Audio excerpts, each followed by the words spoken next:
to bring peace to our sport. Thank you. All right, so welcome back into the studios. Thank you very much for your patience and your time. My name is Princeton, and I'm taking over the morning ride from here. And just coming back into the studio, we were from the Accra Sports Stadium, where we're bringing you excerpts of a commemorative or a remembrance activity. Currently ongoing, we're taking you back to the stadium because there's a lot of activity going on. We understand that the wreath laying ceremony has just taken off. Let's join the action. Friends, so shall we have a rep to do honors for us? Okay. All right, so welcome. If you've joined us, we are bringing to you live the 24th anniversary of the commemoration of the lives that were lost at the Accra Sports Stadium on the 9th of May 2001. And if you've joined us, it's time for the wreath laying. We've seen already 5 people lay their wreath for the lost souls over here. We had one from the Honorable Minister of Sports and Recreation, that Honorable Kofi Idi Adams. We had one also from the National Sports Authority in the person of Yawam Pufuankra. There was also one from the Ghana Football Association being laid by the president himself, Mr. Edwin Simon Keto-Krikwe, and then also 2 more from Kumasi Asante Kotoko, and then also Accra Hearts of Oak. The 2 teams that played on that fateful day that the tragic incident occurred.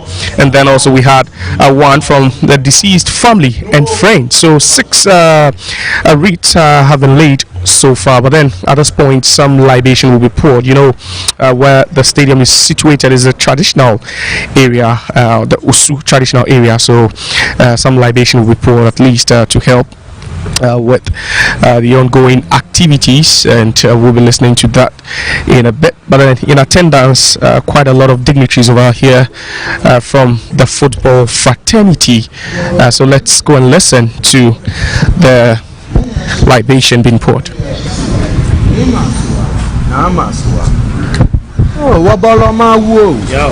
Waboloma wo chendi amponga ngasasiafia atabo bongo keshipon obojin koji obogwe ka nai obonshon kekoyi oboshake tei obowade senke omi mo bo mi ni bi fe ne wo ke ina pa le bi ne bo ken kle wo ka friend na echon odono ehawo bia mi ka shoshi no fe ne abakaje odin eyo manye ko shiba ko penya ke osu manchipon ne no ke osu impression ne no boku ko ne wo ne afi nyuma enyo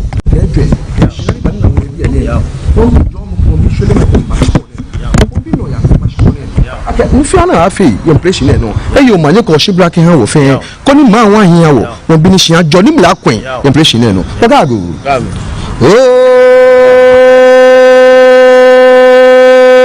Osuklote nini okansha kadi amafamo kono ka jomo juno abajo awo afi okroposa fre pompo yo kan ka fije bi obuya no we mo kono ka jomo juno abajo awo obeneso me konu nanje me konu budukwa me konu osutumba me konu naduo me konu ba ke me konu ahunu masakwa me kun mi sen konu obu me konu onya me konu obu me konu adugo me konu kpla me konu kumanga me konu osama me konu bentu me konu yo ba me ka se bi fenye konu no obo shintu me konu adade me konu chawe me konu omano me konu aduse me konu anklo me konu kweku ahintahin emoko ga jomo juno abajo awo gwa kakadono owi ayaye metolo bitolo afiye ka afiye ko pobi ajingbadofu tete agbokakra ko ara onyu fe ni konyu no ga jomo juno abajo awo esu dade me konu asemamblo me konu kama kolon to me konu asemambia me konu sen kofi sen kwa mi fe ni konyu no ga jomo juno abajo awo na ko le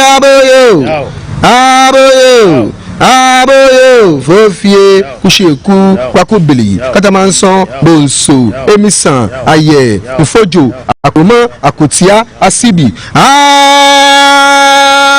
agboye ni o busumpura ne fe nko nyunu ne ga jomo juno abajo awo aka nyama chanye klubi abi fe nyama chanye ankro china ga inchem go chanye fe ncheka jo buto apra ka jo buto ka gbe lama ka gbe adanshura reshura gbe koyi kaji koyi ka gbe woji ya blue na ncho mi chanye hwe mi chanye ma mi chanye okanyo mi chanye shebra mi chanye nishin ajo numle akwen be awokane be nwene efe afi nyuman enyo ka dwe ni wonyemen amba kwa ball ye impression no ni amehwe amelanya mena me be wotin she lega ko fe ko no yo won bi jomo kan jamedi won bi shono kan jamedi agbene mi papa ni wo true impression no eyo omanye hawo agbene fi anu no ba true impression no fi oyo omanye ka shiba kan yam emi onupa na to ni amenkwa impression no Mr. Kretu Kreku ke won chi fe mi bi jomo ame fe mi bi shono mo ame fe ken me fon ko ya kwa me na me ke oblayin ne e na me sheko wo sumo na ba sheje me na kan sha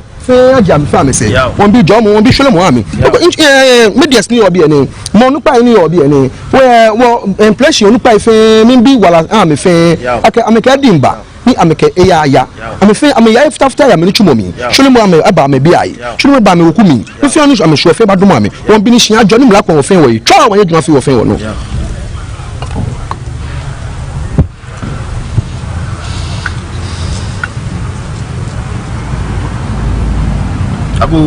ago chamega nyeme oh kutuan bi fe na wonye me ni amashwa me lan yanshi me panye fa ko fen ko nya yo ye du mo se fen ni wa fro ba jukpo shu ofen wo no ni wa fro ba jukpo shu ma onu pa anu ni wa fro ba jukpo shu won pressure onu pa fen na to me se Kretu Kreku ke wo che fen ni bi jo mo ame fen adro me fen ame ya ka me ba me sports minister mo ko fen mo ko ni bi jo mo ame adro me fen ame na ji fa mo mi ame ya ka me ba mi kam ko tase ni e fon ela fon ka je juju am ne ba na me npa fa ke amono won bi ni sha jo ni mla kwa shiko no twa ma yedwa fi ofin wo no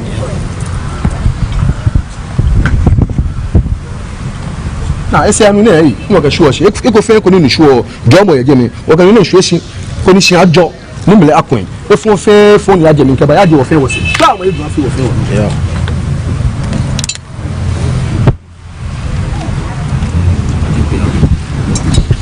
All right, so that was a libation being poured over there, and as you can see, it's just to seek some sort of comfort for the lives that have been lost, the souls that departed 24 years ago exactly today at the same venue at Accra Sports Stadium, and the program still continues over here. So initially we took some words from the president of the Ghana Football Association and then also the Minister for Sports and Recreation, Honorable Kofi Idi Adams, before the wreath laying, and then also the libation has been poured. Like I said, the stadium is situated around the Osu traditional area, so it was incumbent that something would be done by the leaders of the Osu traditional area. Now a minute silence is being held. Sports minister and even saying so between interview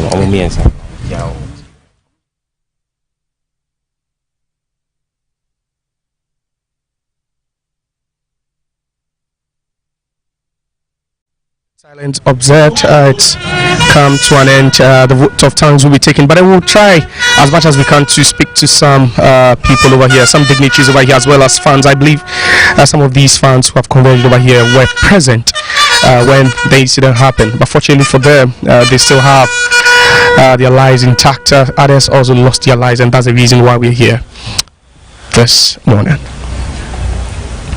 Ladies and gentlemen, distinguished guests, stakeholders, friends and families, all the so word of tongue is being given now, and after that we'll be speaking to some people, especially the dignitaries. On us in attendance here is the chairman for the Ghana League Clubs Association, John Ansa, is over here, and staunch Hearts of Oak fan, as well as former board member Harry Zakor, also around. So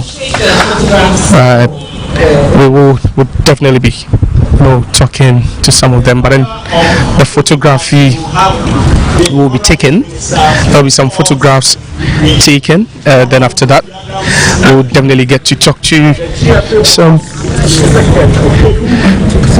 people over here. So it's the photographs being taken, and like I said, we'll definitely get to talk to some of the sports dignitaries over here just seeing the LOC chairman for the just ended CAF African Football Schools Championship in the person of Mr. Gideon, and it's also over here, not just him, but then as you can see, the fans are here in full voice. They lost some of their friends, some lost family members 24 years ago, and that's the reason why we've all gathered here to, you know, celebrate the souls of the departed, and that's the handshake, a warm one between the Ghana Football Association president and then also the Minister for Sports and Recreation. Like I said, we'll be speaking to them very soon. Honorable Kofi Idi Adams is here, so we'll definitely be talking to the NSA chairman, but then let's try and get to, okay, so there's Nida Aku here. Let me speak to Nida Aku, but before, the president of the Ghana Football Association is here. Sir, after 24 years we keep mourning, but the question is, now as the vice president of the second vice to the president of CAF, what are we going to do across Africa, not just Ghana? Hooliganism is a major challenge in our game. What are we doing as the second vice? What are we going to do now to help curb this issue in the next 5 to 10 years? Well, I think that the CAF president has already made a pronouncement on same. He's been very clear that hooliganism has no place in our football, for which reason we will go to the hilt to fight these cankers. But this fight begins from the MA level, where Ghana is one, and I think that our commitment towards this fight remains the same. We will ensure that we provide a safe environment for our people by way of regulations, by way of our judicial processes, by way of our educational drive, just to ensure that we provide the best atmosphere for our countrymen and women to enjoy their football. And same will be the attitude at the highest level of football on the African continent. Thank you very much. So never again, that is the message. Now we have a staunch Kumasi Asante Kotoko fan. He's also an official of the Kumasi Asante Kotoko Greater Accra Supporters Wing. Nida Aku, I know that you are feeling very emotional now, but then what has been the lessons learned, especially being a Kumasi Asante Kotoko fan? Yeah, I must say that we've learned a lot. There is something we wouldn't want to remember, and we wouldn't want it to be repeated. As fans, we've gone a long way to know that football is about friendship, football is about unity. So we've advised ourselves never to let it happen again. And we say that if you are a football fan, you have to grow beyond hooliganism. You need not wish for such a thing to happen again. I was here that very day when that particular incident happened, and I have so many scars behind me that I always used to remember what happened. I could have been part of those who have left. So what else can I do to encourage myself, to encourage my siblings and my colleagues never to let it happen again? But what's education? Kumasi Asante Kotoko as a football club, as a family, what's the education you keep giving to your fans? Because 24 years ago, some of your fans were not born. Now, what's the education you keep giving to them to remind them that this tragedy shouldn't happen, never again? We always educate our fans whenever we get opportunity. We tell them that this is football. You go to the various stadia to either win, to draw, or to lose. Any of these three outcomes are acceptable to all. We just go have fun and come back home in peace. Our families are home and they always want us to go to the stadium and come back in peace, and that is what they are expecting us. So if you are a supporter, you did not wait for me to tell you what to do. You did not wait for anybody to advise you that go to the stadium, go and have fun and come back home with that happiness. All right, thank you very much. So that's Nida Aku, a staunch Kumasi Asante Kotoko fan. He said that he was at the stadium exactly 24 years ago, but fortunately he is still alive. Tells you how fortunate he was. We still have some more fans here, but like I said, we'll be talking to some of the sports dignitaries.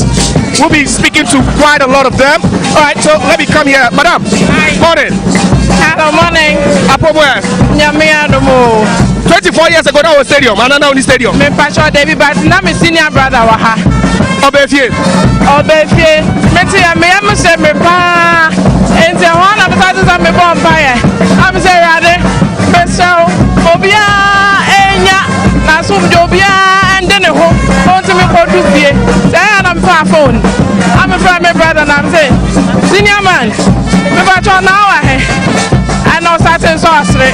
I say oh nyame adom me nam kwa so ba fie enti but incidents ne de na ha adwene na ya reho but ni nyina mu no ye da nyame ase won pempenso a odiga na football aba bedu no yes yesia de osha yesia de yesia 24 years ago na say enchesa na kotoko konso ache kobobo fan ba kwa kohwe ne ngwa mode makoma ne mokra mu bibia etai Ghana echisie bobo yen no ngwa osha yesia bibia finiesie nim kaka metimi aka ne say na ka sese by now there as a nation no yesia bibi na so no ekamia ye say bi mu wo ho a sabio asa de si ani nyina achi no o mo nsa dan sua bibia enfimo enu nti na de eto pole no eto no but yes nyame after nadie never again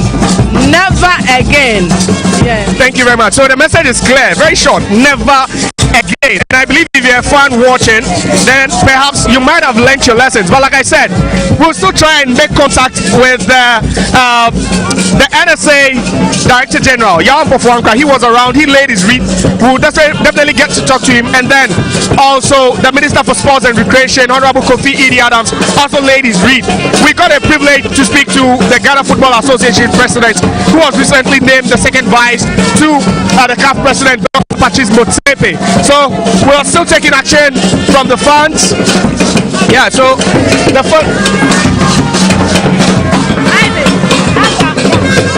Alright, so that's it over here. But like I told you, we'll be speaking to some of the dignitaries later. But now, let's head back to the studios of Max TV, where Prince Anan is on standby. Prince, over to you.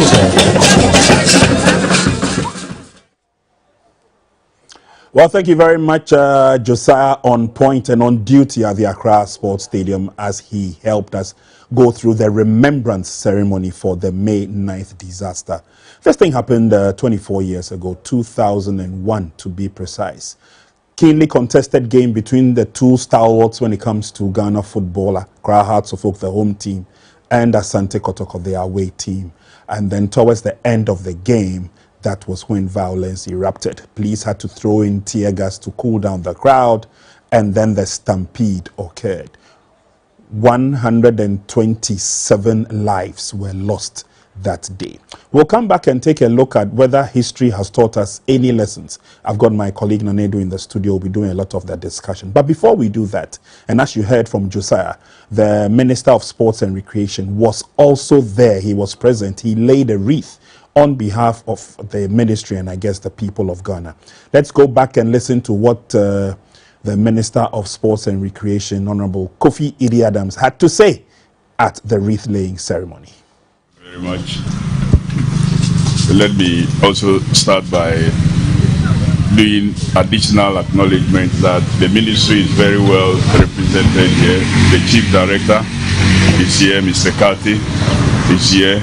I also have my very senior technical advisor, Madam Betty Crosby Mensah. She's also here, and we have a host of other officers from the ministry who are here. We gather here today, 24 years on, as indicated by previous speakers, not because something good happened, but because something that we all describe as dastardly occurred.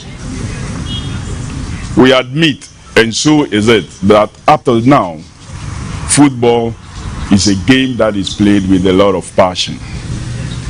But that in no way should not move this passion to the level of what? Violence.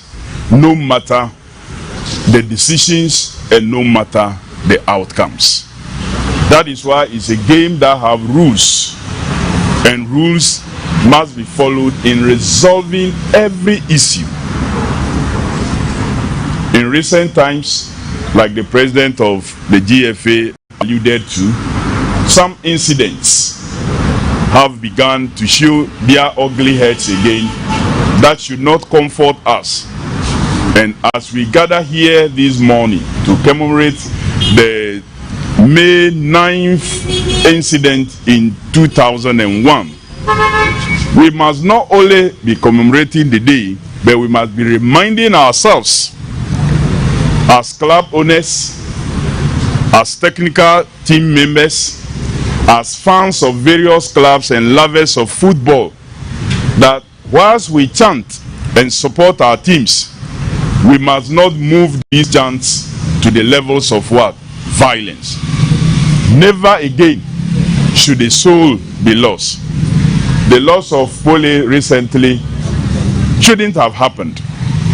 And that is why the government of His Excellency John Dramani Mahama and our ministry is determined to collaborate with the FA and police to make sure every single person behind this act is punished. We will not shield anybody. It doesn't matter your status, because we want people to leave home, come to the stadium, watch the game they love so much, and get back home happy persons. We do not want anybody, when leaving home, it's like you are going to a war zone. When you are going to watch football, that should unite us. So as we mark this day, it should serve as a reminder to all of us. The souls of the 127 that perished on that day, we pray will continue to rest in peace. Those who had injuries and are still with us, I believe the May 9th Disaster Foundation will continue, together with support of government, to do what is needed. I've been informed that the young ones of those we lost, who were taken through education, almost all are through with their tertiary education now and are now on their own. So the fund is no longer paying school fees. We will soon be asking them to fully account, so that we will know what exactly the fund, the May 9th Disaster Fund, the actions it will be performing, what is left of the funds, how and what we will use it for. For all of us who continue to love our football, we want to continue to encourage you that football will be safer. In recent times, we had cause, of course, to suspend the league for some time. Together with the FA, we redeveloped some rules. We visited the various stadia facilities that was being used for the Premier Leagues, and some we found them to be below standard and therefore have been suspended, whilst conditional approval was given to others. We do know that by now they would have done something to improve. The police have also created a specialized unit that deals with sports when it comes to security. And I can assure you that we will continue to improve upon our stadia security, so that what happened on the May 9th and the recent incident that led to the death of what Pole will not repeat itself again. I wish to thank you all for coming, and we thank everybody that is gathered here this morning. Thank you. God bless us. All right, so that was the Honorable Minister for Sports and Recreation, Kofi D. Adams, telling us a lot more about, the thoughts, the remembrance, and of course, every clarion call seems to be hammering on the same point: never again. We started saying never again from 2002 when we had the first commemorative anniversary. Big question is, have we learned any lessons? Has any lessons been learned, if any? How do we embrace the thought or embrace the feeling that we love this game so much and yet we are not safe when we go to our various footballing venues? And like I said, Nanedu has joined me in the studio. Nana, thank you very much for your time this morning. I remember in 2001 when this incident happened. Yes, I was at the Accra Sports Stadium. I was there reporting for my radio station at that time, Vibe FM, when the first tear gas was thrown. And the first one actually landed on the media center roofing.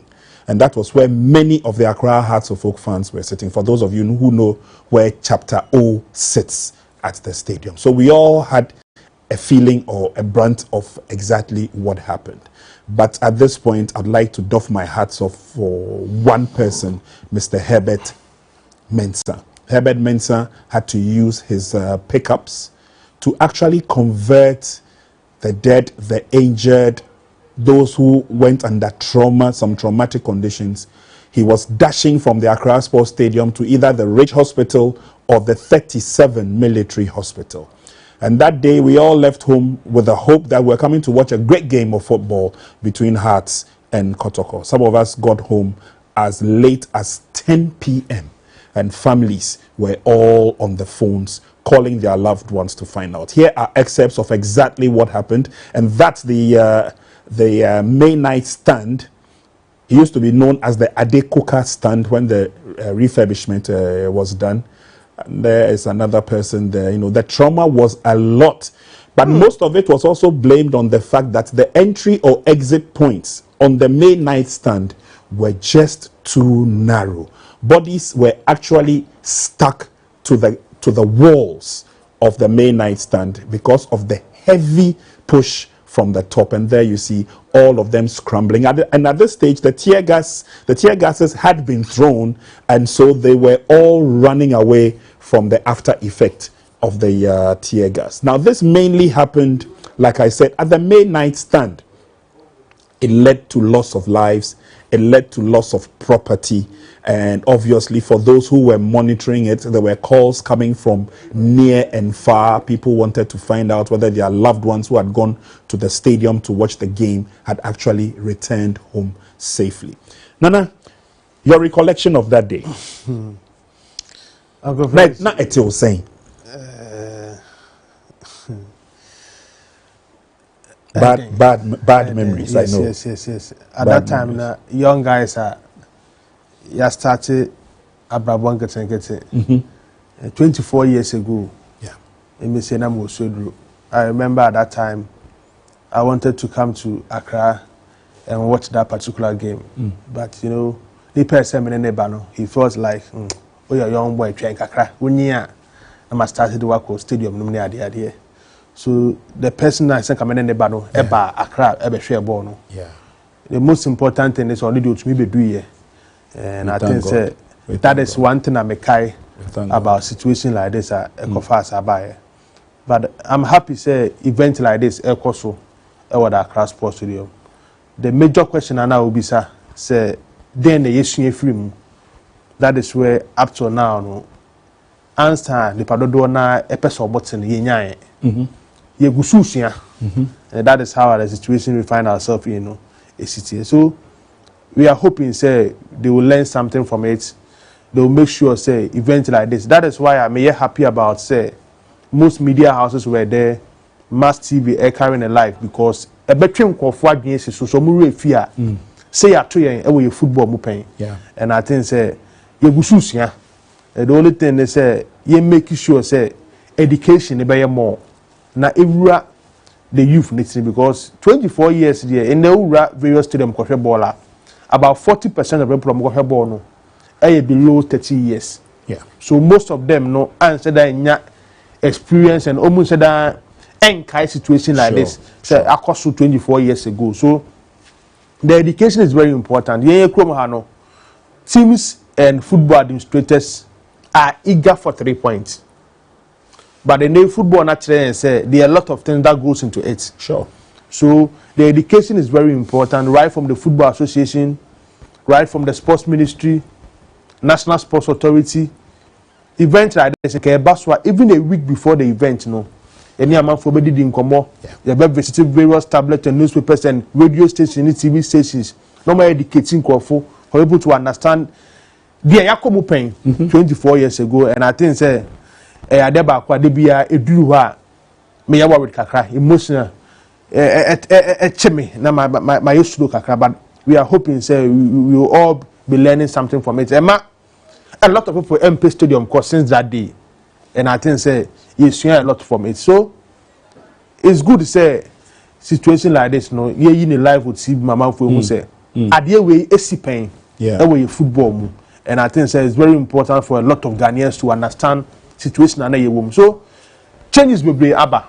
Okay. And we are hoping we will continue like this and make sure we go to that level. It's interesting, viewers. We are still recapping that particular day. And that's the lineup for Accra Hearts of Oak. Sami, Eje, Ngola, Mankwa, Mreku, Jacob, Nete, Dankwe. They were all in there. Kotoko had Osei, Boateng, Kwekudia, Kashbola, Godfred, that's TV3. They were all there. The fans were there in their numbers. And that was when Accra Hearts of Oak could boast of, they used to call them the 64 Battalion, you know. And if you take a look at the crowd at the stadium on that day, you could tell that obviously people had come to the stadium not only to, you know, watch the game, but also to have fun. And it was ecstatic jubilation when Accra Hearts of Oak secured the upper hand in the game. I think that day, if I am not mistaken, the rain fell earlier on in the day, but it did not deter the fans from coming to the stadium. Look at the numbers, and this is 2001. Just yesterday or the day before yesterday, we were on the same platform and we were asking ourselves, why is it that fans are not going to watch matches at the stadium, particularly Hearts and Kotoko? Now, juxtapose the two scenarios. 2001, look at the crowd. 2025, there's virtually nobody at the stadium, but there's still the same two combatants, Hearts and Kotoko.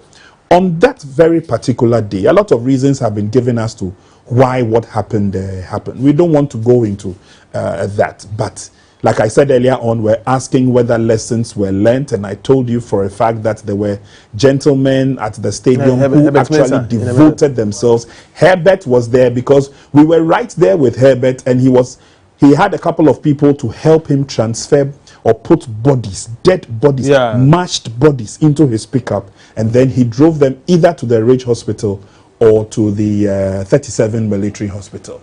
I think he was one of the last people to leave the Accra Sports Stadium on that day, Herbert, because apart from the help he gave to one and all, he also wanted to ensure that all was safe. The two teams actually left the stadium safely, and we give credit to the security personnel that day. But it was a very, very difficult situation.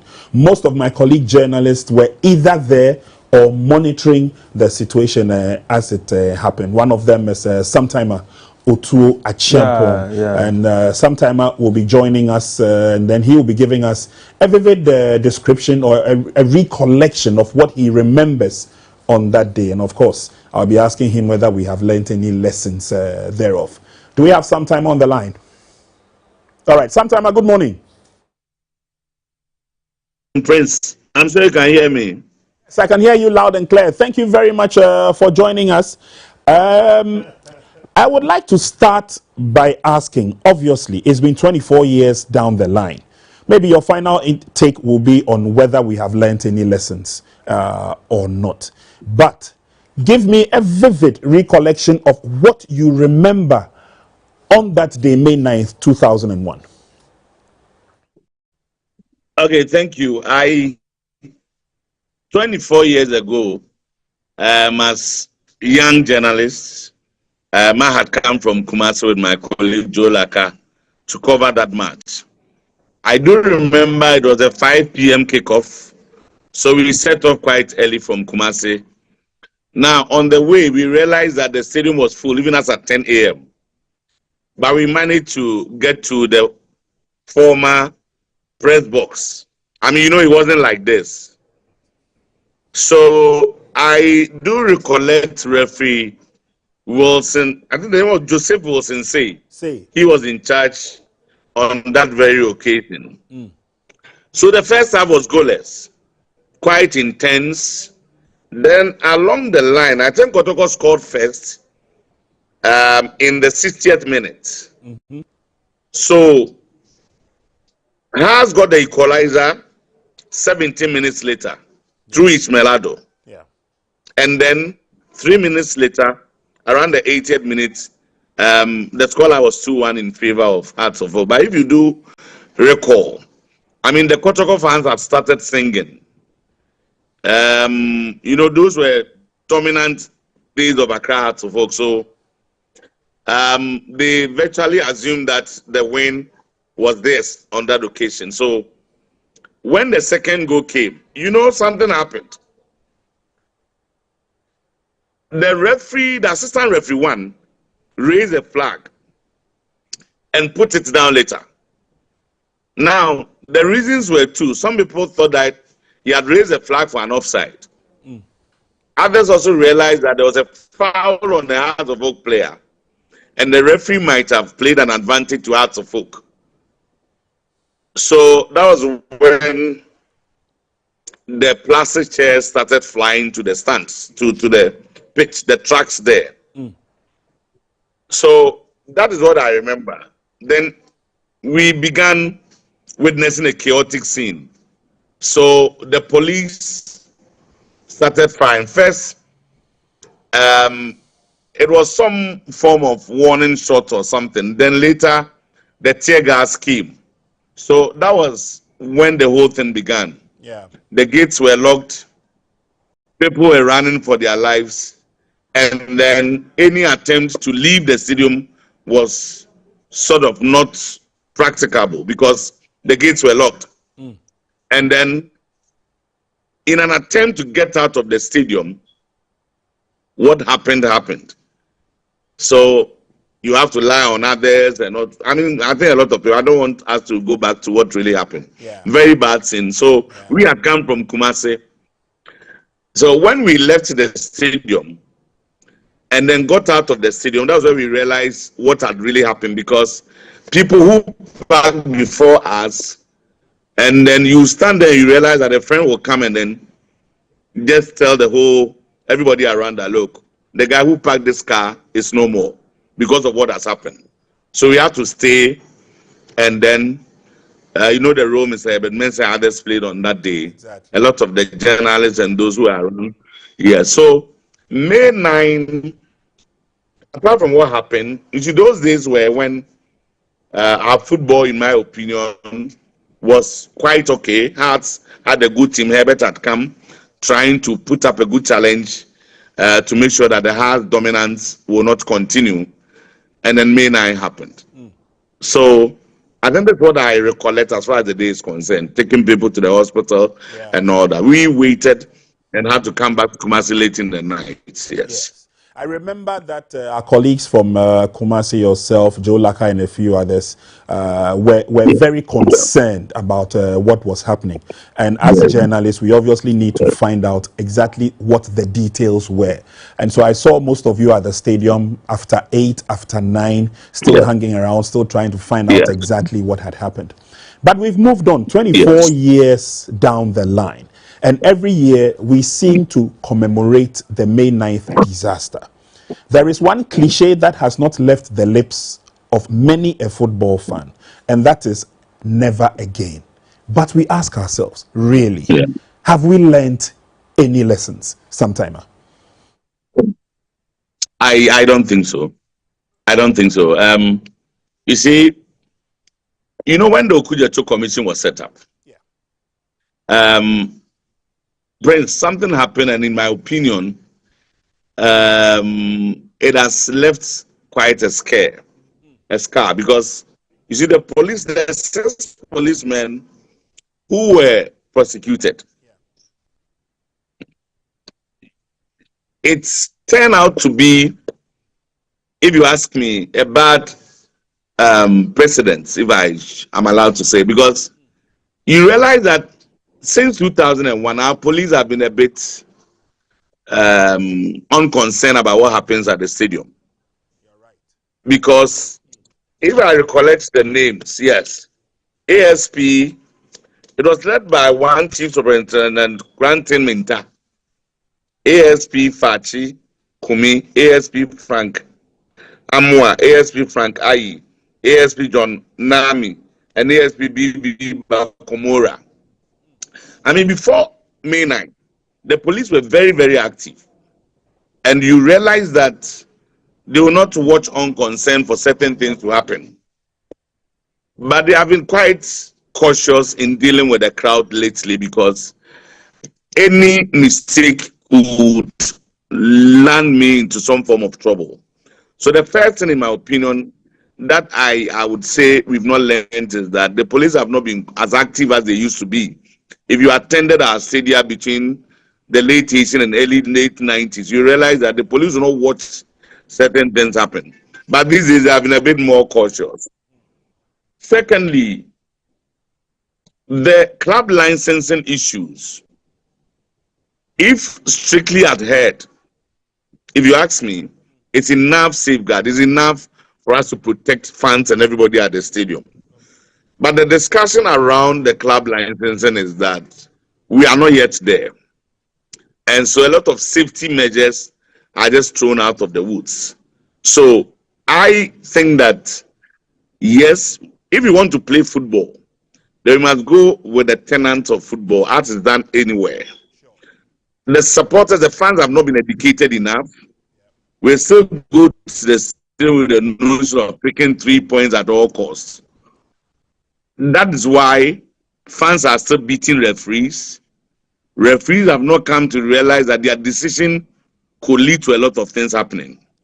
So I think that we have not really learned anything. The structure of our stadia does not ensure safety for people who go to the stadium. You know, lately the discussion has been why people don't go to the stadium. I think one of the reasons is how the stadiums or the stadia are constructed. So we have not really learned anything. Utterances from football administrators, discussions within the media, does not seem to suggest that indeed we have learned anything. So I think that yes, today is 9th May. We will have this kind of discussion, but Prince, whether people will really listen to these discussions and then try to play and understand football is a game that must be either won, drawn, or lose or something. So honestly, I'm not sure we've learned anything. If we've learned anything at all, I don't think it's more than 10% of what we are supposed to do. We are still going by the grace of God and hoping that nothing happens. If anything should happen, I mean, you have traveled across every football center, every venue in this country, and you agree with me that the things that you see when you go, the construction of the stadia, the architectural designs of our stadia, we are only hanging on, hoping that the grace of God will always cover us. I don't think we've learned anything at all, if you ask me, Prince. Well, I couldn't agree with you more. I mean, on all the facets that you have touched on, particularly more so because the education bit has been left lagging. So you go to certain stadia, for example, and I won't mention the venues, but you go to certain stadia, every football fan we know wants to be a vociferous fan, but sometimes some of them take it to the extreme. I don't want us to remember the incident which led to the sad loss of our own friend Pole. But you see, if we cannot control some of these tensions, it gets a lot more worse as the years roll by. And secondly, you touched on quite another sensitive point, the act of the security at the stadium. The police, they are mandated to ensure that they are on active duty at the various stadia. Now, certain times you realize that there are pockets of violence. The police go in there, they try to calm the situation. No arrests are made, no charges are preferred, and so it seems as if everybody goes to the stadium and knows that, oh, Mekoya Wekra police for Nuba Ombejami. I don't know whether you understand where I'm coming from, Timer. I do, and especially the police themselves, Prince. You see, their bosses, after the Commission of Inquiry, were charged for manslaughter. So if you have realized, when something serious is happening, then they'll move to the other end of the pitch. Playing the ostrich, we did not see it. So that if they act and get themselves into trouble, they may be charged for manslaughter or they may be charged for something. So why don't you avoid it? That has been my worry for a very long time. Speak to the police if they are your friends. They will tell you that, look, scenes and issues at the stadium is different from what happens elsewhere. Oh, we say born here, cowboy. I mean, so people go there, do all that they want to do, and get home freely. And the police are not, I wouldn't say they are not helping, but their actions or inactions have not really contributed to this discussion that we are having today.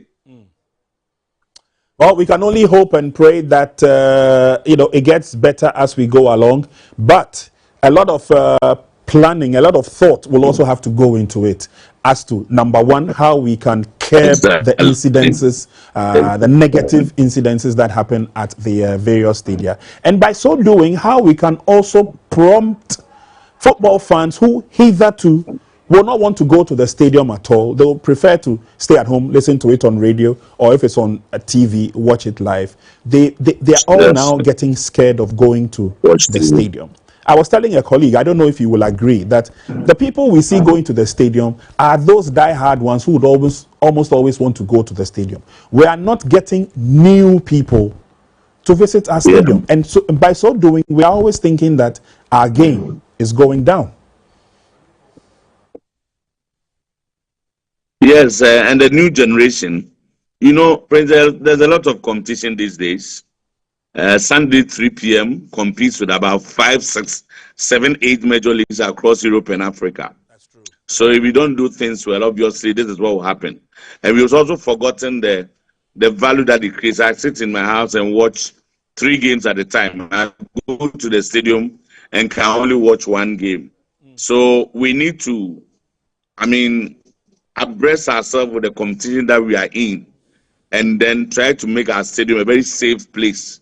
And understand that fan behavior, you see, we need a lot of education. We need to educate ourselves.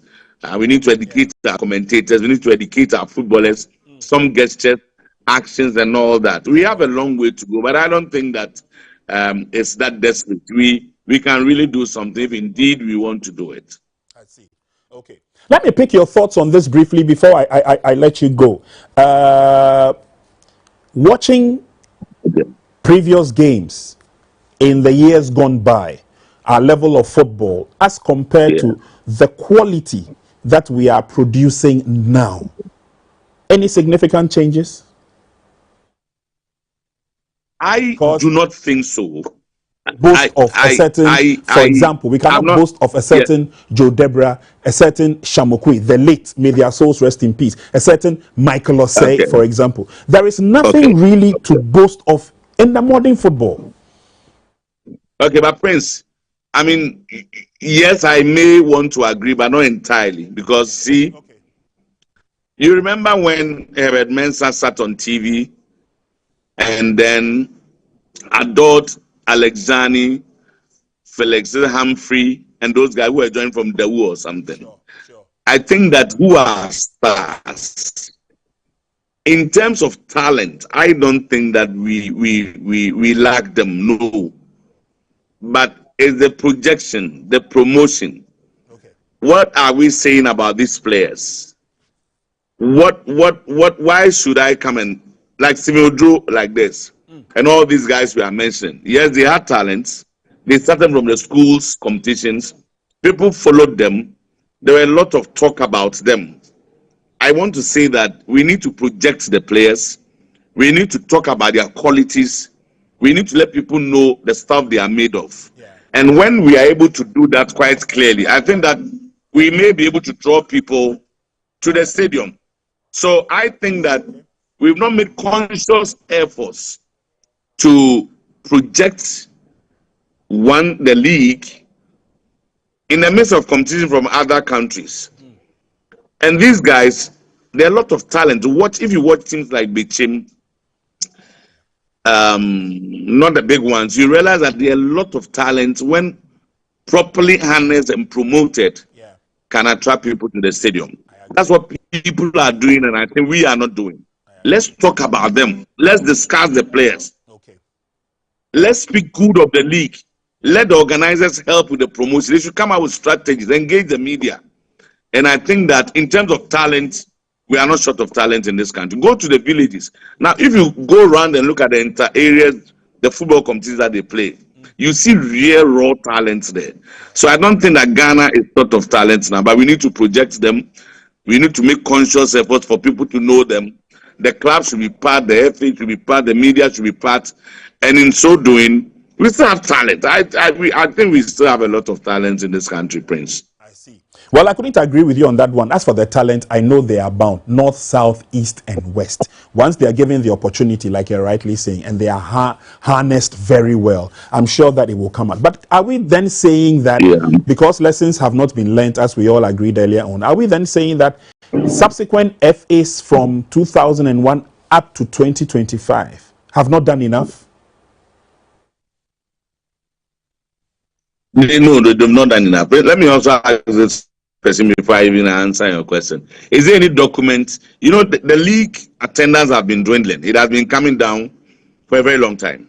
I mean, if you have really studied it, you realize that every year we have a decrease. Every year, the numbers are coming down, and that has been the trend. You can just have time and look at it. So, is there any document that is telling us why people are not going to the stadium? No.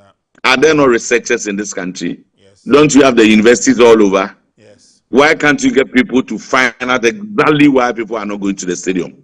I think that's what they do elsewhere. Engage people to conduct a proper scientific research. These are the reasons, so that we try to solve the reasons one after the other. Okay. What is the role of the media? Why are they not talking more about the league these days? Why this obsession about the foreign leagues? So, you see, if we don't do those things, this is what will continue to happen to us. Some of us believe that, look, let's have a scientific research. Yeah. Protocol we're registering this May 9th game. 10 a.m., the game was 5. 10 a.m., yes. The stadium was full. The place was full. Last week, there was a protocol versus Arts. Yeah. You saw the numbers. So I'm saying that we should find out why this is happening to us. Okay. We cannot sit down without introspection. Why are people not interested in the Prince? If you have a son or daughter at home, ask him to give you 5 players from House of Oak or Kotoko. 12, 13-year-old. He will struggle to give you one. He has no idea. The same guy at 9, 10 years will give you the lineup of Manchester United and Arsenal. Because he's watching the Premier League at home. Yes, he's not watching the Ghana League at home. Yeah. Now, banks, it has moved to the corporate world. Ask them when it is JC rep, what they call rep JC Day or something. Rep your jersey. They wear Real Madrid and Arsenal. Yeah. Rep your jersey. Yeah. They do not wear Kotoko or hats. That's true. This is the extent to which the game is dying. So I'm saying that let's sit down and find out what is wrong with us. I see. What is the reason? Sure. We may be able to solve some of them and not all of them. But once we start it, I'm sure we may be able to get people gradually back to the stadium. That's where our focus and concentration, Prince. I do hope so. I do hope so. You've given us a lot of food for thought, and we'll carry it across. We'll try and ride on it to see whether we can make any headway in terms of research purposes, in terms of finding solutions to some of these things. But before I let you go, the man who was on duty that day in charge in terms of the match, Kotoko versus Hearts, or Hearts versus Kotoko, as we all identified, was referee Say. Now, we had an opportunity to find out from him exactly the happenings on that day. And I'd like you to share that video with us. My producer will put it on the screen. And then when we come back, we will take a final wrap from you, and then we'll say goodbye to you. So if the video is ready, let's have it on screen. Exactly that interview we had with the man in charge of the day. People said that my assistant raised the flag. Yes, he did. But for a different infringement. The infringement was for the same attacker. And they have the advantage. But the loss of the game, what do? You play on. I played him on. He brought his flag down. And where this gentleman moved to pick his ball had nothing to do. By law, perfect. He picks the ball, scores. Yes, some people made noise. It ended. We continue the game. So there's no sense of guilt for you? No. I've done nothing wrong. I feel that someone losing a father, losing the son, losing but that aspect. But the blame that that is totally false, and I don't accept that. I always believe that we played our part well. I won't allow those who don't know the law to crucify you. All right, so that is Say they're telling us what exactly happened on that day. But time we obviously have moved on, and I'm sure that our discussion should be focused or should be focusing on what do we need to do so that this does not rear its ugly head again. Obviously, there's a lot of research that has to go into it, but then there's also a lot of education that has to be made, and most especially the structuring of our stadia, as you said earlier on. Can we really learn any lessons? No, we have not. You see, but let me comment on what Mr. Say said. Yes. On that day, you know, earlier on I mentioned that there were two schools of thoughts. One felt that the flag was for an offside. Others thought that it was a play on an advantage to Hearts of Oak, and that's what he rightly said. So it tells us that fans should always have it easy. You cannot take the laws into your own hands. Advantages are allowed in football, so we cannot just gloss over the cause. It happened because some supporters were agitated and therefore decided to throw things out there. Now, if they had not started, we wouldn't have gotten to where we got to. So education is key, just as you said. But in terms of learning lessons, I mean, psychologists will tell you, nobody learns lessons just like that. You learn lessons through what has happened, and therefore we should keep on hammering it that, look, if you throw anything onto the pitch, it can lead to another May 9. They are still throwing things. They are still manhandling referees. They are still creating confusion at the stadium. I think it's high time that prosecution at the stadium is paid attention to. If you commit any offense at Makola, it shouldn't be different from committing the same offense at the stadium. True. Let's start prosecuting people. Let's not create the impression that this is for football and therefore, no.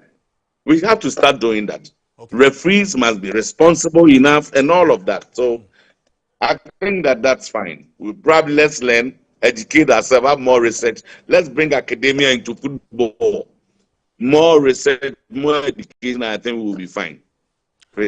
Timer, thank you very much for your time. There's a gentleman in my studio. He says I should say hi to you. He's Nana Edu.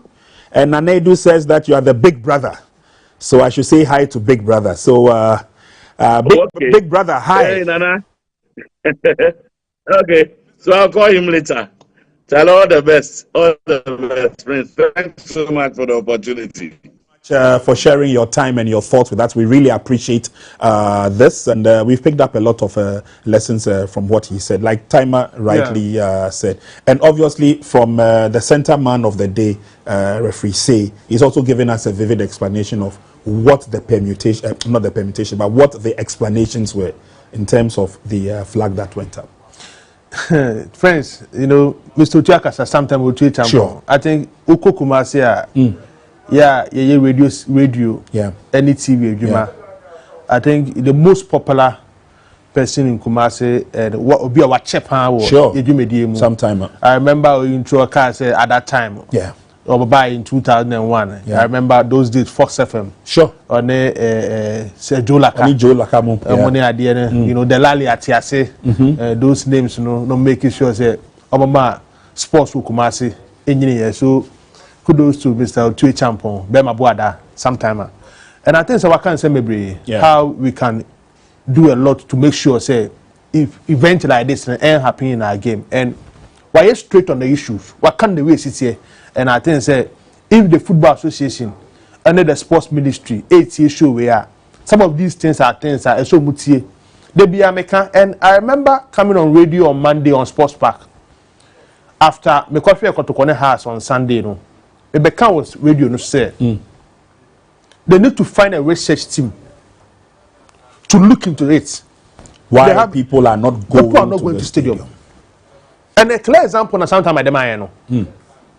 Sunday 3 p.m. na you bought the super class.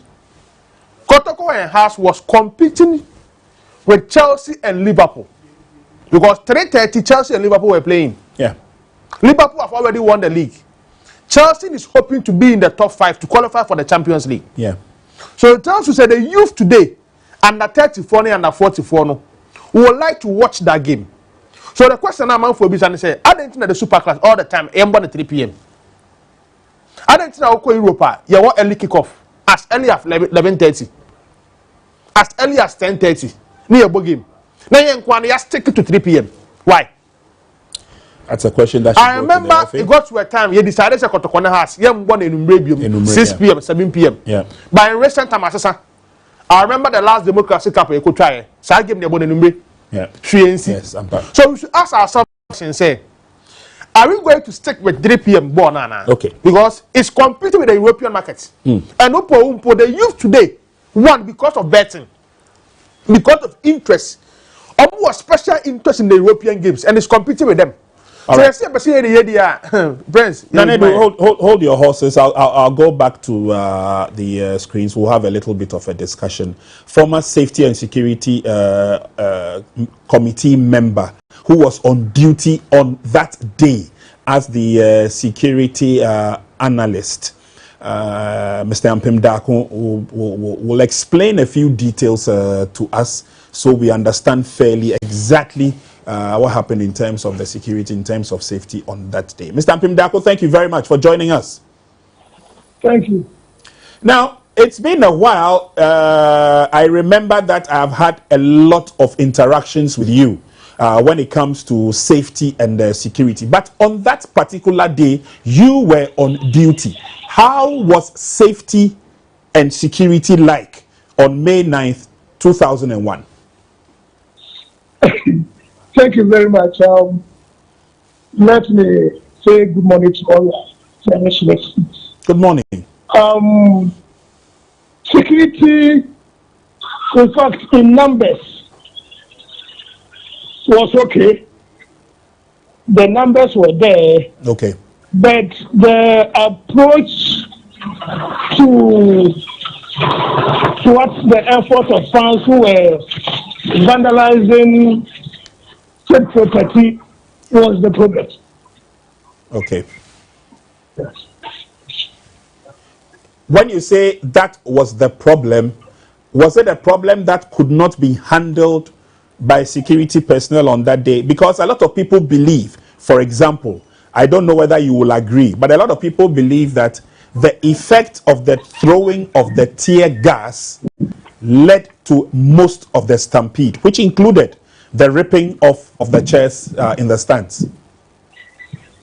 That is why in my initial submission I said the numbers of security at the stadium that day were enough, but the approach in which they handled the situation was not the best. How should they have handled it, in your opinion? It boils down to the fact that we were not having security at the time who were trained to man our stadium. Okay. Yeah. How, in your opinion, how could they have approached the situation? You know, when there are such situations, as a security person, you don't also add to the problem. Okay. Yours is, you know, there was stampede, people were moving because of the tear gas, and people were rushing out, and the gates were too small to contain them. Yes. So, in the first place, the throwing of the tear gas was a problem.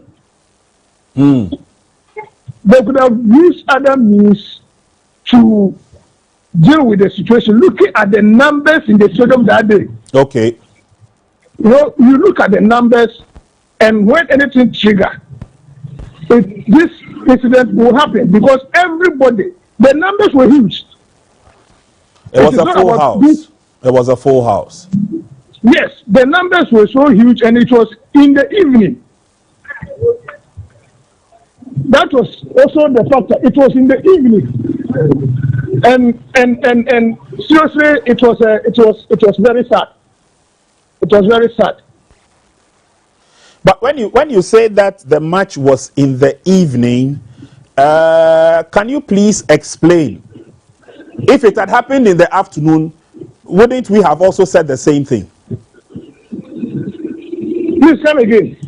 I'm asking, when you say the match was in the evening, I am suspecting that you want to blame the effects of what happened simply because the match was in the evening. But I'm asking, if the match had been played in the afternoon, couldn't we have gone through the same madness that we saw? In fact, if I get you, you are talking about, I said evening. Yes, you said the match was in the evening and it also contributed. What contribution did it make? What I meant was that it was not on the negative aspect of the evening. Okay. What I'm saying is that, you know, the match traveled late in the night. Yes. And people who didn't even go to the stadium and watching the TV didn't even realize that something happened. No, they didn't see it. 10 o'clock news, when they were showing the pictures, then people now got to know that such a thing happened. Yes. So what I'm saying is that it is because once it was in the evening, and seriously speaking, those days we were not playing our Air Clasico in the evening. Okay. And because the numbers were huge and it was late, most of the supporters wanted to go out quickly and get back home because it was getting late.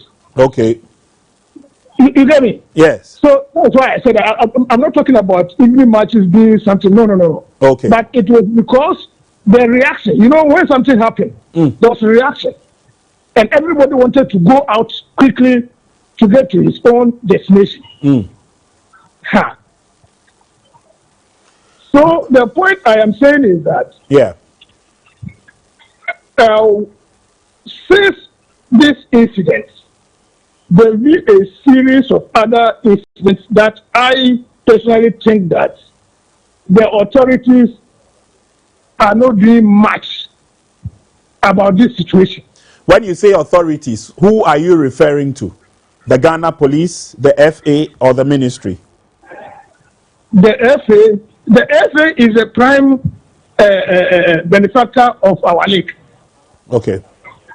The FA is the prime benefactor of our league. And to extend to the Ministry, I am thinking that we could have used this situation to educate, not just men, and when it comes to men of the day, then we talk about it. Okay. Assuming today, being May 9th, we have series of lectures going on in all our various league centers to educate supporters about this.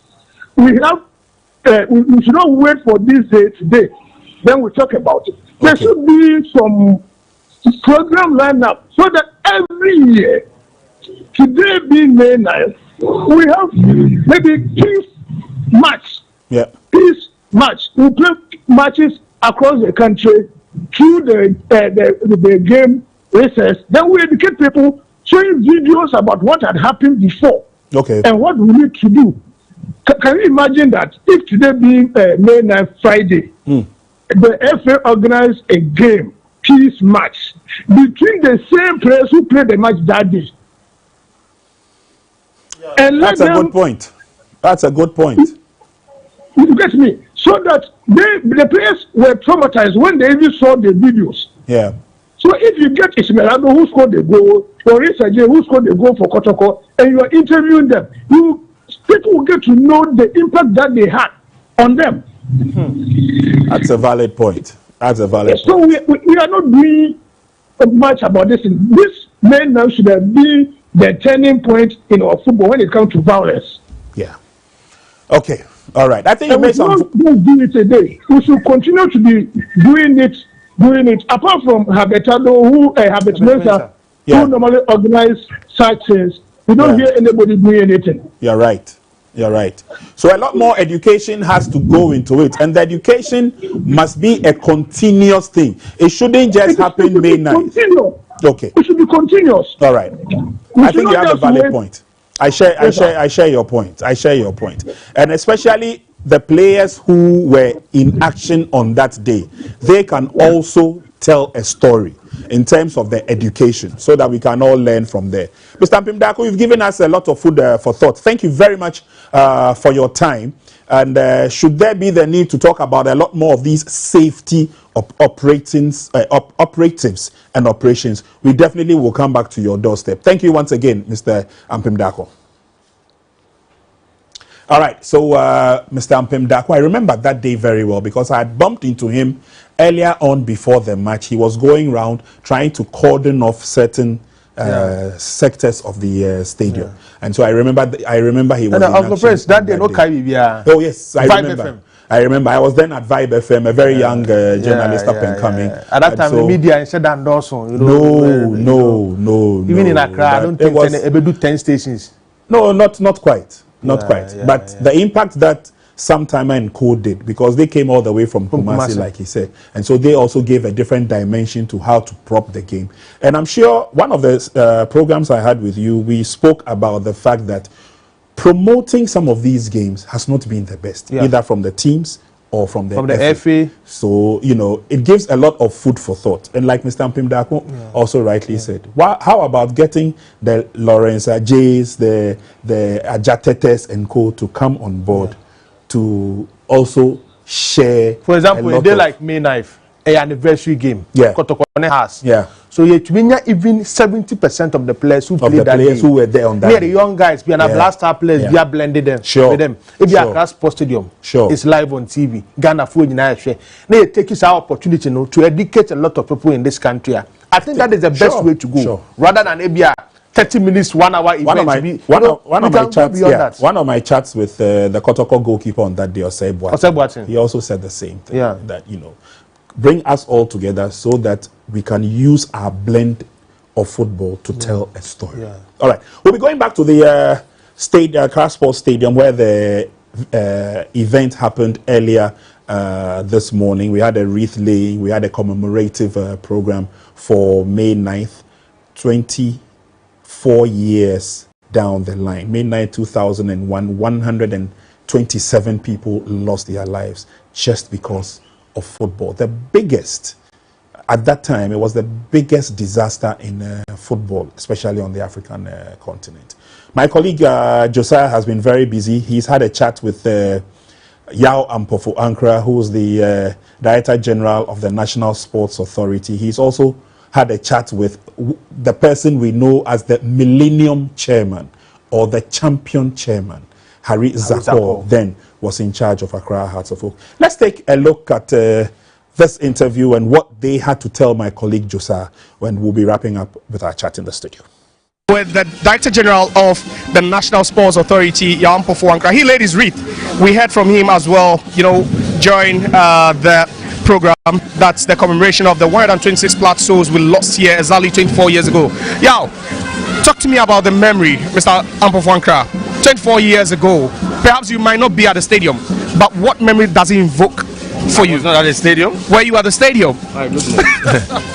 I mean, with Herbert Mensah and Uncle Harry here, you know, we didn't know these young men and a few women had died. We thought maybe they had fainted, and so a lot of other supporters were using sachet water to pour on them. It was only later that we realized that they had passed. It was very tragic, and you know, even though we've tried to erase the memories, it's still quite fresh in one's mind, and all we can do is to make sure that it never happens again.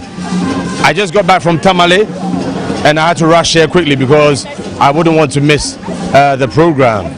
So 24 years is meaningless unless we learn our lessons, and I hope we continue to learn our lessons and eschew violence, and you know, everyone must take responsibility. The fans, the police, the referees, the FA, the media, we all had and we all have a role to play. So I'm happy that for the first time in many years, Harry Zakor has taken part in the ceremony, and of course Herbert Mensah is doing the same in Kumasi. It's somber, but at least we've not forgotten those who died. But now you are in the seat as the Director General of the National Sports Authority. 24 years ago, assuming we should just go back in time, what are the measures you are going to put in place to ensure this thing never even happens? Well, measures have already been put in place, and every year they are reviewed, especially matches between Asante Kotoko and Hearts of Oak. I'm sure you were here for the last game where you saw the security presence. You realized that the setup, you know, open spaces, there were stewards around, there were plainclothes, policemen and women, just to ensure that anything untoward, if it takes place, we're well prepared. And we continue to do the education on our various platforms, just as you're doing. And let me call Chairman Harry to join me here, because he's somebody that we have a lot of respect and love for. And as I told him, from Tamale straight to the Accra Sports Stadium, when he told me he was on his way here, I had to take Okada and join him, and I'm so happy that he's made it this year. Yeah, good morning, Mr. Zako. Yeah, first of all, you felt a bit emotional when the whole ceremony was ongoing. You laid a wreath for Accra Hearts of Oak. Yeah. Now, I want you to tell me a bit, because you are a staunch, a die-hard Accra Hearts of Oak fan. Talk to me a bit about the memories and how far we've come from there. You know, that the day of that day, the good day, it started raining in the morning. We were planning even to postpone the match, but we were asked to play because the stadium was already full house. So we played the match and we won the match, and I was on my way down from the VIP going home. Got into my car, sat in my car as if nothing is happening. Everybody comes to talk to me. I got to bus stop, my business, and I had a call from Jake that something is happening at the stadium. So I should rush and come to 37. Then President Kufuor took the phone and spoke to me. Harry, you must be there by now. When I got there, my tears came down when I saw all the bodies were packed up. It was so sad. May they rest in peace. I hope this thing will not happen again in Ghana football. And we have a good GFA chairman and a good minister in a position. And I can see today, this is one of the best so far from 24 years. Thank you. Yes, sir. But quickly about your club, you would never stop supporting Accra Hearts of Oak. Never. It's in my blood. It's in your blood. But talk to me about Hearts of Oak now. 24 years ago, 25 years ago when you won the Champions League, 21 years ago when you won the CAF Confederations Cup. What is the state of Accra Hearts of Oak now, from your perspective? Well, let's thank God. Togbe is doing very well. The administration is more important. You see, I mean, and the only advice I will give my brother Togbe, Chief Togbe, is help those clubs. He has done so much for this club. We bought the property. We bought the property in those days, and he has come to prove himself. He's done so much for Accra Hearts of Oak. So we'll not kick him out, but we need people around him to advise him how to run the club. I'm 77 years old, and if you look at me, I still look young. Yeah. And I cannot follow the club, you know what I mean? But I can give a small advice to my brother, you know what I mean, and to the club. If I die today, this will be on my coffin. I will take it with me. And may God give House of Oak long life, and they should wake up and do very well coming season. Thank you very much, sir. All right, back into the studios there. Good job done by Josiah Okokwe, and he had the opportunity to talk to Yaa Ampofo-Ankrah, the NSA boss, who threw a lot more light on the fact that, yes, it was very important for him to be present at the ceremony, but also to lead the charge of the National Sports Authority to ensure that the right things are done to forestall any of this happening again. But on a regular basis and on a daily basis, it is almost always good to see Harry Zako, his jovial best, Millennium Chairman, bringing the Champions League to Accra Hearts of Oak, and then, of course, the Confederations Cup as well. I mean, he's seen some good times with the Phobians. And like he said, at 77, if he decides that grace has been good enough for him, and the grace calls him to his maker, we should make sure that the red, the yellow, the blue will be on his coffin. A dyed-in-the-wool Accra Hearts of Oak fan. He's got big advice for Togby, and he says he should just surround himself with people who can help him manage the team, as it were. Of course, we're talking about May 9th, but one of the main architects of the May 9th disaster, Accra Hearts of Oak, they were there. Kumasi Asante Kotoko were also there. We've spoken about Herbert Mensah's role, and Harry and Yao both reiterated the fact that he was there, he was in the middle of all that, played a yeoman's job, etc. Now, saying Yaman to me, Emma Accra Hearts of Oak, but he is not perturbed. I think he's a good impression of the never say die spirit until the bones are rotten. Yeah. I agree with the fact that Harry Zakowa said Toby should associate himself with people who help. To me, he would need, football brains. Okay, Nana, hold your horses there. We've opened the phone lines for those of you who would want to also share your thoughts, your memories, your contributions, bits of advice here and there. The number is on the screen, 0558 462 088. 0558 462 088. Give us a call and share your thoughts with us. So I think that is the most important thing. In recent times, House of Folk Secretariat at Konya Basa. There are a lot of people working there, but I feel say they will need typical football brains on Mabua. Somebody like Delali, the new MD. Personally, I don't think he's helping matters. They will need somebody or two footballers in this country and make sure to be to Mabua. I know if you think Delali doesn't understand football. I think he's not bad, but they will need people beyond his level to manage situation at House of Folk. That is why some of these things that we are hearing in the club is not helping matters. So he's there. I saw him at the ceremony. I think they will need more football brains around the club. All right, phone lines are activated. Let me go to Mamfe. I believe I have Kojo on the line. Kojo, good morning. Good morning. Charlie, talk to us. Talk to us. Nice meal. Yeah. But Bible said, "We are fast enough. Amen." Na yaka say, every a queen and in a teaching. Aya na yenche yemushi on the sword of day. The Yiddish, Obiam Pese we give up to Ghana beam. You. And if your last is no so, Yabu about some years say to him for say, Homo Gina Park, Nashua, Homo Yeniam, that's it. Okay.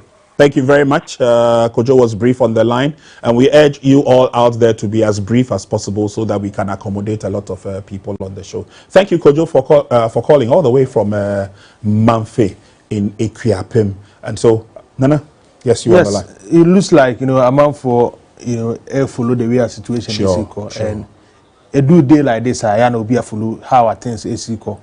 And we are happy about that. And it's very important. May 9th day. I did back when the Padodo na yemanka, amba football, but this is what happened. But it's good say among follow how situation how to celebrate and do it well. That is the talk of the town.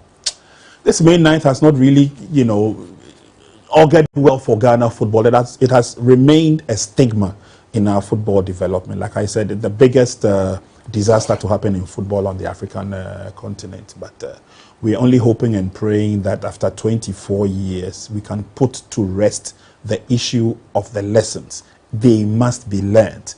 And education must be rife. We must educate ourselves and ensure that the right thing is done at the right time. Let me go to Ajay Kotoku. I have a caller there. Hello, good morning. Hello. Boss, good morning. Good morning. Thank you for staying with us and calling in. What do you have for us? Oh, I was glad. The very the main night I was in stadium. Oh, you were at the stadium? Yeah, I'm in stadium. I was in stadium. So can I was in stadium. Do you know what happened? Tell me. I think this ball today I was inside the website then. I went to register to come and go and come the evening. So after I left the website straight to stadium. So I was sitting the side of the place. The incident happened. I see. By the Almighty God's grace, I made a escape over there. So I'm thanking God for my life. I didn't get it even in the midnight. Yeah. So I'm very glad. I'm very glad. But it's so rest in peace to this soul, guys. I'm giving God to take care of them, my family too. Okay. So I was there. That was incident. The place the thing. I was sitting there right there. Okay. A certain guy tried to take me a knife on me. He took me knife, but I don't really go do it. I'll do better. Well, we thank God for your life. We thank God for your life. And we can only use your experience to also educate others that when you go to the stadium, go and watch the game, support your team. If they lose, come back. If they win, come back. Your family needs you alive. Thank you very much, bro.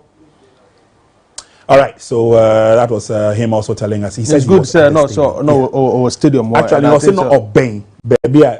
Or fair idea as to what happened or experience about the situation. Also, or that sports. And I think say, yeah, funny serious. I like baby na Hariza course so a free bano. Say, baby, we are put game no on we free ho. Echo baby, no near call from ex-president John Ekunku for say you have to be at the stadium because there is something going on. Yes. And no buy no emotionally no wire down. Yeah. And I think say Obia Kekai situation the cause so most of them they didn't really realize that there was something happening. I think we are not one with VIP side no. Yeah. There be one of the main night stand any osu stand hono. Yeah. Okay. All right. Well, May 9th has come and gone. That's 2001. But every year gives us an opportunity to learn lessons. Are we learning those lessons? Let's take a cue from what has happened. We continue to say, never again should this happen in Ghana football. Nanedu, thank you very much for keeping me company here this morning. Before we bounce out of the studio, let's see who's celebrating their birthday today, and we'll walk you through that as quickly as possible. Happy birthday, Nicole Apia Ejay, to my daughter whose ambition knows no bounds. May this year bring you success and happiness in all your endeavors. To my curious explorer, Nicole, happy birthday. Your thirst for knowledge and desire to learn new things inspire those around you. Keep exploring and discovering. You have a world of opportunities ahead. Happy birthday. This is coming to you, Nicole Apia from your sisters and your parents. Enjoy your day, Nicole. And coming up next is a happy birthday to Juliet Nana Ama Forson. Juliet Nana Ama Forson. May you embrace the journey ahead with hope and determination, knowing that greatness is within you. Happy, blessed birthday. Now, the only thing I like about this birthday is the picture. It was a near maybe picture. Happy birthday to you, Juliana. Okay, let's see who we have next. Oh, it's a twin thing. Happy birthday, Doreen and Dorinda Apalu. Now, this is coming from Italy, and he says, Dear God, bless these twins with a day filled with joy and a year ahead of blessings. May their unique bond continue to strengthen and bring them endless happiness. Congratulations and a happy birthday, Doreen and Dorinda Apalu is a 20 thing today. Then happy birthday, Justina Wilson Say. Justina Wilson Say. May God's love and blessings surround you on your birthday and throughout the year. You deserve all the happiness in the world. Happy birthday to you, Justina. We pray that you have a very good day today. You are blessed. Happy birthday once again. Happy birthday, Bridget Ajua Asantua. Happy birthday to you, my pretty little sister, Bridget Ajua Asantua, from your big sister, Doris Akosia Asabia, a.k.a. Polaris. May the good Lord protect and bless you for me. May all your secret prayers be answered in Jesus' name. I love you so, so much, Minia. Congratulations. Happy birthday to you. Blessing day for you today. Another one is blessed. Happy birthday, Austin Okatachie Kwame Apia. May the Lord bless you and give you long life with wisdom and more of good things. Mom loves you very, very much. That's a cutie over there. Austin, happy birthday to you. Mrs. Matilda Safu Owusu, it's your day today. May you win in all your doings from your brother, Nana Safu. Go out there and enjoy the day. Mrs. Matilda Safu Owusu, happy birthday to you.